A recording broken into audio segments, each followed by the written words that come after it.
and it was so much heat. I just knew I'm not even gonna be able to explain myself. Like, I think this is the end of Brazil for me. I still had my mask on. I honestly didn't feel safe until I got to India. But whenever I was on the airplane, whenever I was on the airplane, I was sitting at the very back. And when before the plane was about to take off, they stopped the plane. And the lady had a sheet of paper and she was looking for a seat. I Yeah. kid you not, this fucking seat was next to me. It was right next to me, right to the right of me. And they're like, "Is this person here? Is this?" And they walked right up to my seat and they saw that person wasn't sitting there and they walked off. And I'm thinking, because I was thinking like, shit, different. Yeah. They gotta have mistaken it for me. Like maybe I was supposed to be sitting right there. Yeah. And I almost shit at my pants at that moment. Hi guys. So a few days ago, Auston was on the live stream packing up to go to Sao Paulo, Brazil. And I think that was one of the saddest things to watch. The lack of self-dignity, the lack of pride that was shown by this man returning to Brazil has to be one of the saddest anecdotes in this truly sad movement called Passport Bro, because Auston is returning to Brazil, and Brazil doesn't want him back, right? And he knows it.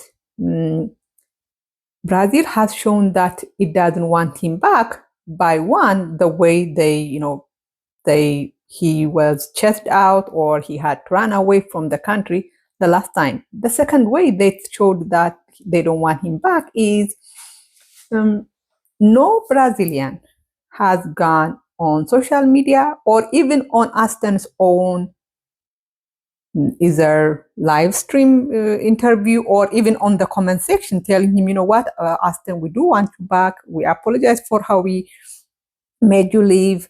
None of them have said that. And let me tell you, and it's not because of language barrier. There is a white guy called David something, and he did even worse than what Auston did in Brazil, and that he was also chased out of Brazil. He actually had even a bigger case than Auston did. But if you go to David's live streams or videos, you will see the Brazilians telling him to go back. On Auston's case, no Brazilian is telling him that. Brazilians do not want him back. But this guy is returning to a country that doesn't want him, because that is what happens when you have no self-esteem, no self-pride, no self-dignity. You return to a country that doesn't want you. And the way he returned is the way he was packing. He was so excited to return to a country that doesn't want him. Like he actually changed his whole plan for the rest of the year to go back to return to Brazil. And Like it's cool and like it's. I kept telling you like, oh, it's cheap and it's good to work at. It's real good. Like you can save money. It's nothing to do. Man, the minute I got stamped into Brazil, I said, yeah, I got to get the fuck out of Paraguay. That was literally what I said to myself out loud. I was like, yep, we were gonna stay in Paraguay until July. I changed my mind. We gonna. that shows you how much of self-hate this passport bro movement is about. I would never want to go to a country that doesn't want me. A country that has shown me nothing but total disdain. I will not want to return to that country. But Auston, because he has no self-esteem, no self-pride, no self-love, no self-dignity, he is returning to a country that doesn't want him. And like I said, he's not just returning, he's almost celebrating returning to Brazil. And it's not just him celebrating, right? The other passport bros are celebrating. which tells you that the lack of self-dignity, the lack of self-pride, the lack of self-love is not just limited to Auston himself. It is the whole Passport Bro movement is about self-hate, hate for blackness. And I say hate for blackness because the reason these people love Brazil is because the women, the black women, the so-called black women there are mixed, right? So these men will do anything, degrade themselves, even to get close to these women. And it is so sad to watch, truly so sad to watch. Like Austin was saying, he will not do this, he will not, record the women, he will not say anything, things that he used to, things that he still do in other countries. He said, I will not do this, I will not do that. Because I'm not going to be posting the same stuff I was last time. Like, I might show y'all I'm at a restaurant, or if I'm on Patreon, y'all see some stories and maybe like an interview or something, but there will be no more public. Like, I won't be talking about Brazilian women at all. Because, slightly, right? But I'm going to be very careful what I say because I don't have time to go through that shit again. And I'm like, you have to put so much restriction on yourself to enter into a country that doesn't want you. Where is your self-love? Where is the self-pride? If you have to change so much to appease the Brazilians, why? Why even go there? But that is a rhetorical question, of course, because we know why he is going there, because there is no pride in him. There is no self-pride in Auston. There is no self-love in Auston. And it is so sad, right? And I want to talk about how a few days earlier he had gone to a border town to kind of test the water. And he did go to a restaurant because he was staying on the other side of the border, in the Paraguay side of the border, in a city called CDE.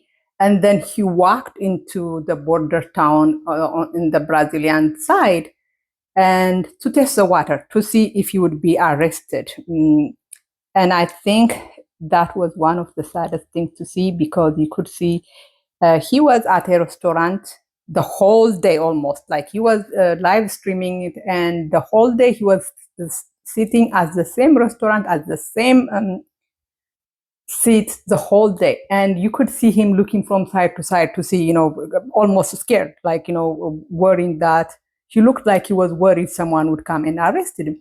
And I'm like, why do you have to put yourself through that just to be in proximity of non-Black people? That kind of white worship is so sad. The lack of dignity, the lack of self-dignity, the lack of self-love in you sitting almost the whole day at a restaurant, worrying that maybe someone would come and arrest you. It is so sad. And I'm like, God. And what makes it even sadder is that day was actually his birthday. His birthday, instead of spending it, at maybe in the nightclubs, or in a nice restaurant in Paraguay, he spent it in Brazil, worrying about whether he would be arrested or not.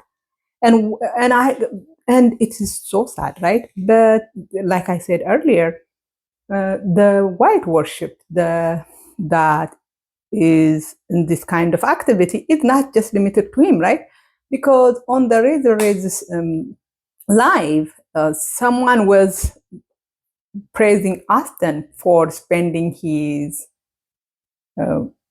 birthday in Brazil. I'm like, he spent the most important day of the year for him in Brazil, worrying about whether he would be arrested or not. He didn't look like he was having fun. He was sitting at the same spot, doing nothing. But because these men worship whiteness so much, that's probably a great thing for them to see.